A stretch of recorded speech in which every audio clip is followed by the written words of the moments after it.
দর্শক, আমার পেছনের এই খেজুর গাছ আর এই প্রাণবন্ত আয়োজন দেখলে আপনাদের মনে হতে পারে যে আমি সৌদি আরবের কোনো একটি জায়গায় রয়েছি।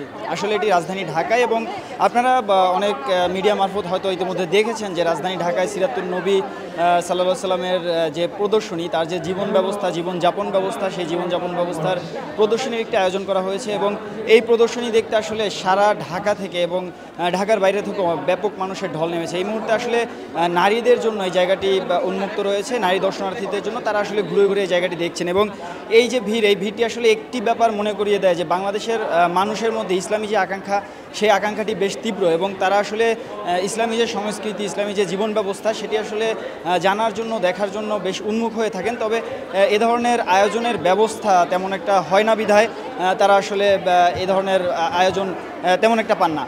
আজকের এই জায়গাটিতে এখানে যে আয়োজন দেখতে পাচ্ছি, পুরো জায়গাটি একটু ঘুরে ঘুরে দেখানোর চেষ্টা করব আপনাদেরকে। নবীজি সাল্লাল্লাহু আলাইহি সাল্লামের যে জীবনযাপন ব্যবস্থা, সেই জীবনযাপন ব্যবস্থা আসলে এখানে প্রতিস্থাপন করা হয়েছে, এবং তিনি যেভাবে থাকতেন, তিনি যেভাবে ঘুমাতেন, সেই দৃশ্যগুলো আসলে এখানে দৃশ্যায়িত করার চেষ্টা করা হয়েছে। আমি কয়েকজন আপুর সাথে কথা বলতে চাইবো। বোন, কোথা থেকে আসছেন আপনারা? কোথা থেকে আসছেন? আমরা খিলগাঁও থেকে এসেছি। খিলগাঁও থেকে। আচ্ছা, এখানে ঘুরে আপনার কাছে কেমন লাগলো সবকিছু দেখে? অনেক ভালো লাগছে। কি কি দেখলেন? আমরা নবীজির ঘর দেখেছি, তারপরে আয়েশা রাদিয়াল্লাহু তাআলার ঘর দেখেছি। এই ধরনের আয়োজন আরো হওয়া উচিত কিনা? জি, আমি মনে করি যে এরকম আয়োজন আরো হওয়া উচিত। আমার জন্য অনেক খুশি। এরকম আয়োজন তো মনে হয় আর কোনো জায়গায় হয়নি আমার মনে বলে। আমরা তাকওয়া মসজিদ থেকে এরকম একটা আয়োজন করতে পেরেছি, এর জন্য আমরা অনেক গর্বিত। মানুষের আগ্রহ আসলে কেমন দেখলেন? মানুষের আগ্রহ অফুরন্ত। ওনারা চাচ্ছে যে আরও কয়দিন থাকুক, কিন্তু আমরা তো আর এতদিন রাখতে পারবো না। এর জন্য আজকেই এটা সমাপ্তি ঘোষণা করছি আমরা। এই যে অল্প একটু জায়গা, এই জায়গার মধ্যে এই যে আয়োজনটা আপনার কাছে কেমন লাগলো? এই ভিতরে যখন আপনি হাঁটেন কেমন? আমার কাছে অনেক কিছু ভালো লাগছে, যে আমরা তো মক্কা মদিনায় যেতে পারবো না, কিন্তু আমাদের এখানে মক্কা মদিনার আদলে সব কিছু তৈরি হয়েছে। আমার কাছে দেখে অনেক আমি খুশি, স্যাটিসফাই। তাই বাংলাদেশে বসে আমি মক্কা মদিনার ফিলটা গ্রহণ করছি, স্বাদটা গ্রহণ করছি। অনেক আগ্রহ, সবাই আগ্রহ নিয়ে দেখছে, অনেক তাদের ভালো লাগছে। আর অসাধারণ একটা আয়োজন করেছে মসজিদে তাকওয়া থেকে, অনেক ভালো লাগছে। আল্লাহ সুযোগ দিয়েছে আমাকে এই দায়িত্বটা পালন করার জন্য। আল্লাহর কাছে অনেক শুকরিয়া যে আমাকে আল্লাহ এভাবে একটা সুযোগ দিয়েছে। নবীজি যে ঘর বাড়ি ছিল এগুলো তুলে ধরেছে। অনেক অসাধারণ একটা আয়োজন হয়েছে মসজিদে তাকওয়া থেকে। কমিটিদেরকে ধন্যবাদ। আমি দেখতে পাচ্ছি আপনার চোখে পানি চলে আসছে।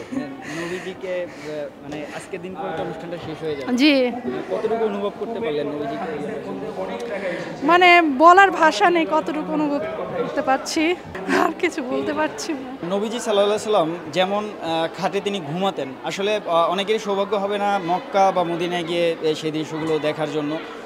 সেই দৃশ্যের প্রতিরূপ এখানে স্থাপিত হয়েছে, এবং আমরা এখানে আলেমদের সাথে যারা দায়িত্ব রয়েছেন তাদের সাথে কথা বলে যেমনটা জানতে পেরেছি, এই যে বিছানাটি তৈরি হয়েছে খেজুর পাতার যে খেজুর পাতা রয়েছে, সেই খেজুর পাতার আঁশ দিয়ে আসলে এই বিছানার দড়িগুলো তৈরি করা হয়েছে, এবং এরকম দড়িযুক্ত বিছানায় মহানবী সাল্লাল্লাহু আলাইহি সাল্লাম আসলে ঘুমাতেন। এবং একটি ঘটনা আমি এখানে এসে একজন আলেমের সাথে কথা বলে জানতে পেরেছি যে নবী সাল্লাল্লাহু আলাইহি সাল্লাম যখন এরকম বিছানায় ঘুমাতেন, তার পিঠে আসলে দাগ পড়ে যেত, এবং ওমর রাদিয়াল্লাহু তাআলা আনহু তাকে একবার বলেছিলেন যে আমরা আপনার জন্য আরও আরামদায়ক বিছানার ব্যবস্থা করতে চাই। তখন নবীজি বলেছিলেন না, তিনি এরকম বিছানায় থাকতেই স্বাচ্ছন্দ্য বোধ করেন। এবং আরও কিছু জিনিসপত্র আসলে যেগুলো সেই সময়কার যে এইটি চামড়ার ব্যাগের একটি আদলে এই ব্যাগটি তৈরি করা হয়েছে, এবং এছাড়াও কিছু বাসন কোসন আসলে যেগুলো নবী সাল্লাল্লাহু আলাইহি সাল্লাম ব্যবহার করতেন, সে ধরনের কিছু জিনিসপত্র এখানে রয়েছে।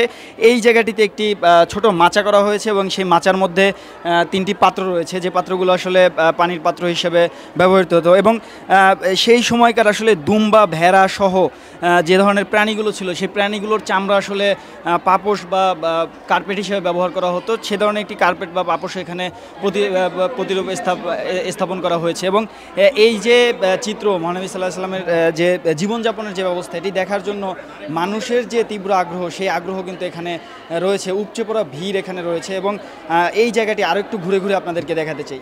এই মুহূর্তে যে ঘরটি আসলে প্রতিরূপ এখানে স্থাপন করা হয়েছে বা মহানবী সাল্লাল্লাহু আলাইহি সাল্লামের আদরের কন্যা ফাতিমা রাদিয়াল্লাহু তাআলা আনহুর ঘর, এবং এই ঘরটিতেও দেখতে পাচ্ছি যে এখানে যে বিভিন্ন তৈজসপত্র আসলে রাখা হয়েছে, একটি জাতাকল দেখতে পাচ্ছি যে, এবং পাশাপাশি একটি কলসি রয়েছে, কিছু বাসন কোসনও রয়েছে। এবং এই যে দৃশ্যগুলো আমরা পিছনের দেয়ালগুলো দেখতে পাচ্ছেন যে সেই সময়কার যে দেয়ালগুলো আসলে যেরকম ছিল সেরকমই আসলে প্রতিস্থাপন করার চেষ্টা করা হয়েছে। এবং এই যে এই দৃশ্যগুলো আসলে এখানে একটি মদিনার যে আবহ সেই আবহ আসলে তৈরি করেছে। এই মুহূর্তে আমি রয়েছি একটি মসজিদের আদলে নির্মিত এই প্রদর্শনীতে মহানবী সাল্লাল্লাহু আলাইহি সাল্লাম যেখানে আসলে সালাত আদায় করতেন, তেমন একটি মসজিদের প্রতিরূপ এখানে দেওয়া হয়েছে। তবে এই যে মসজিদটি, এটি আসলে আধুনিক যে মসজিদগুলো আমরা দেখে থাকি এরকম আধুনিক কোনো মসজিদ নয়। মহানবী সাল্লাল্লাহু আলাইহি সাল্লাম যে সাদামাটা যে মসজিদে তিনি আসলে সালাত আদায় করতেন, সেরকম একটি সাদামাটা মসজিদের প্রতিরূপ এখানে স্থাপিত হয়েছে। এবং